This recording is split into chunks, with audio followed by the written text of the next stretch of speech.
मेष एस्ट्रो के दर्शकों जरा ध्यान से सुनिए।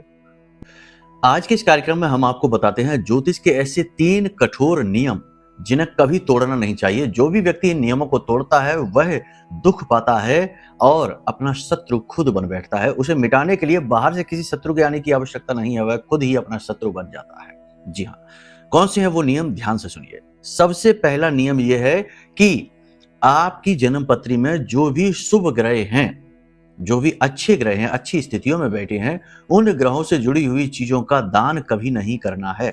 मंदिर में जाकर आप दे सकते हो, लेकिन बाहर दान डोनेशन उन चीजों का नहीं करना है। उन ग्रहों से जुड़ी हुई चीजें किसी को प्रयोग के लिए नहीं देनी है। ये सबसे बड़ा नियम है। और इसी का उल्टा नियम भी है कि जो ग्रह खराब स्थिति में है आपकी कुंडली में, उन ग्रहों से जुड़ी हुई चीजों को आप दान करेंगे तो अच्छा होगा। ठीक है, ये सबसे बड़ा नियम है। इसके लिए जन्म पत्री दिखा लेंगे तो ज्यादा बेहतर तरीके से आपको पता चल जाएगा कि किस चीज को आप दे सकते हैं और किसे आप नहीं दे सकते हैं। ठीक है, ये गाइडलाइन है। दूसरा ज्योतिष का नियम यह है कि अपनी वाणी को कभी भी असंतुलित मत होने दो। यानी अपमानजनक भाषा का प्रयोग ना करो, अपशब्दों का, गाली गलौज का प्रयोग ना करो। आज के समय में तो ये फैशन बन चुका है। इसीलिए देखो कि लोग सब कुछ पाकर भी व्याकुल हैं। लाखों करोड़ों की दौलत होने के बावजूद भी लोग दुखी हैं, परेशान हैं, कुंडलियां लेकर आ रहे हैं कि बताओ क्या है दुख का कारण, परेशानियां हैं। समझ रहे हैं आप? तो अपना बुध खराब मत करो। अगर आपकी वाणी असंतुलित हुई तो आपके कई ग्रह एक बार में ही खराब हो जाते हैं। पहला आपका बुध खराब हुआ, शुक्र खराब हुआ, गुरु खराब हुआ।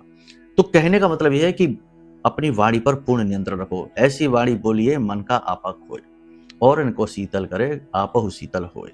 वाणी को शीतल रखिए बनाकर। ठीक है। तीसरा सबसे महत्वपूर्ण नियम, माता पिता का, अपने भगवान का और पुरखे पूर्वजों का कभी अपमान निरादर नहीं करना, पीठ के पीछे भी नहीं करना। सामने तो छोड़ो, पीठ के पीछे भी नहीं करना।